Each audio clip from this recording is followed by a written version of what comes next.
Segmen 9 kita coba teruskan pembahasan masih berkaitan dengan konflik bagian anomali, terutama membahas contoh dan ilustrasi koreksi terrain dengan perhitungan digital menggunakan komputasi digital, menggunakan data elevation model dalam bentuk grid.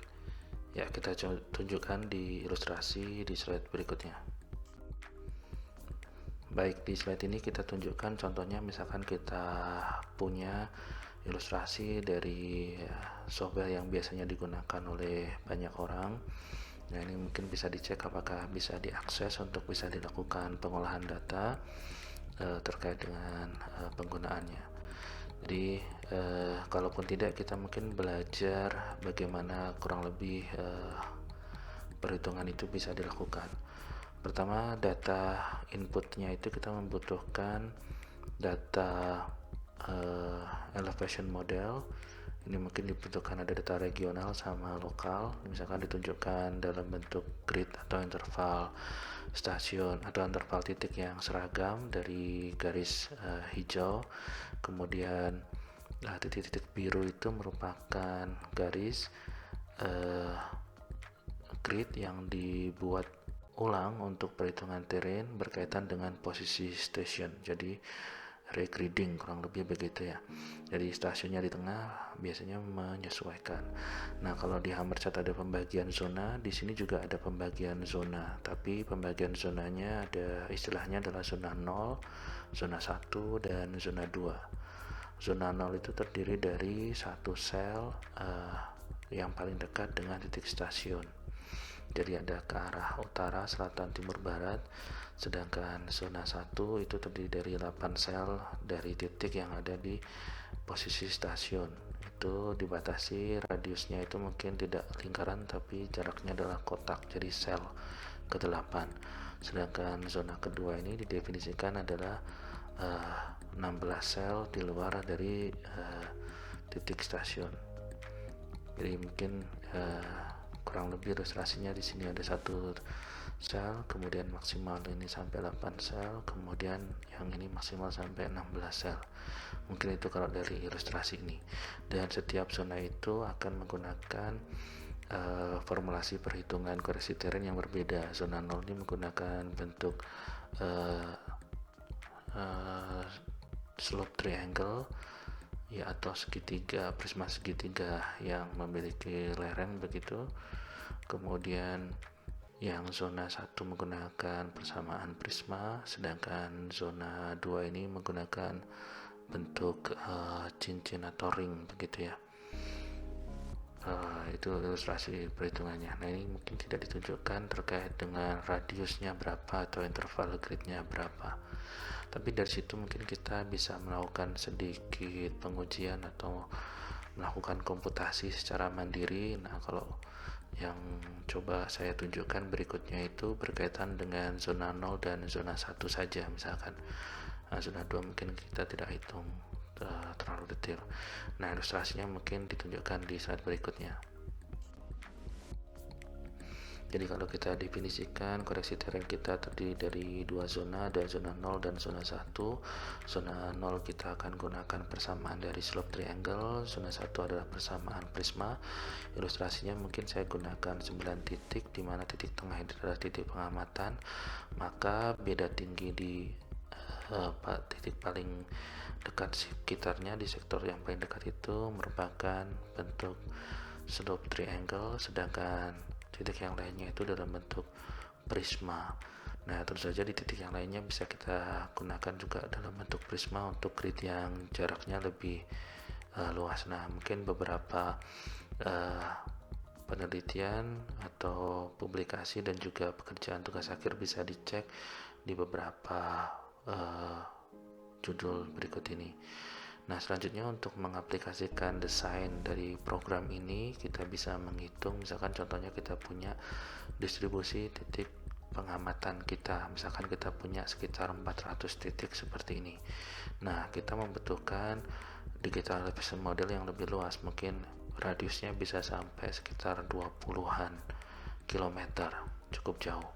Nah, dari situ masing-masing stasiun akan kita bisa hitung pengaruhnya dari setiap titik-titik digital elevation model yang kita punya. Jadi sekali lagi, ini adalah distribusi titik stasiun pengamatan graviti kita, sedangkan yang lainnya adalah data digital elevation model yang bisa diperoleh secara online atau dari data satelit atau dari akses yang lainnya. Oke, dari situ kita bisa melakukan perhitungan ini. Nah, beberapa pengaruhnya misalkan kalau misalkan interval gridnya atau jarak stasiun berapa, itu kita bisa cek dari hasil perhitungan kita. Kita tunjukkan di slide berikutnya. Jadi di slide berikutnya kita akan coba lihat bagaimana kalau data yang tersedia itu memiliki interval 100 dan interval misalkan 250. Artinya kalau interval 100 kita berhubungan dengan komputasi yang lebih banyak, artinya jumlah gridnya lebih banyak, dan kalau 250 interval gridnya lebih sedikit. Nah, dari situ akan mempengaruhi lamanya perhitungan. Jadi makin banyak data yang terlibat, maka makin lama proses perhitungan, dan tentu saja ada teknik untuk mempercepatnya juga. Tapi kalau kita bisa melakukan jumlah stasiun atau data yang lebih efektif, mungkin itu akan lebih baik dan komputasi kita juga akan lebih efisien begitu. Nah, berdasarkan data, nanti kita akan bisa melihat bahwa ada perbedaan kalau kita mencoba menghitung dengan input data grid yang sedikit atau lebih banyak. Untuk input data yang lebih longgar pada masing-masing stasiun, totalnya kita bisa lihat pengaruh terrennya ditunjukkan di masing-masing stasiun. Demikian juga yang untuk interval grid 100 meter dari digital elevation model atau SRTM. Jadi misalkan kalau interval gridnya ini 250, nanti memberikan pengaruh seperti gambar ini, dan kalau 100 seperti gambar ini. Kalau kita coba selisihkan antara pengaruh 250 dan 100, kita akan mendapatkan histogram seperti ini. Jadi interval grid ini akan memberikan pengaruh rata-ratanya ini mencapai 114 mikrogal, mungkin di kisaran ini. Jadi akan lebih tinggi pengaruh dari interval grid yang 100 atau yang lebih rapat begitu, lebih detail, selisihnya mencapai 114 mikrogal. Nah, itu untuk rata-rata dari setiap stasiun. Dari misalkan kita punya sampelnya 400, ada juga yang lebih kecil dan juga ada yang lebih besar, tapi rata-ratanya demikian.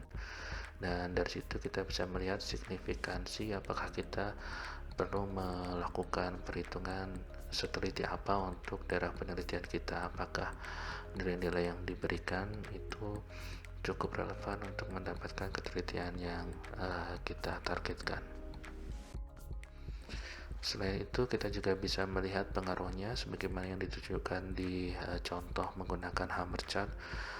Semakin jauh titik pengamatan kita terhadap titik grid, itu mungkin akan memberikan pengaruh koreksi terrain yang lebih kecil. Ilustrasinya misalkan kita tinjau salah satu stasiun. Nah, kurang lebih stasiunnya itu dekat di posisi ini, karena ini ditunjukkan dengan warna relatif merah, artinya itu pengaruh koreksi terrainnya lebih tinggi, sedangkan pengaruh koreksi terrain untuk zona yang lebih luas itu akan lebih kecil. Nah, ini kalau kita coba tunjukkan untuk masing-masing grid, misalkan untuk jarak ada kisaran 0 sampai 250 meter, kita punya rata-rata itu sekitar 361 miligal.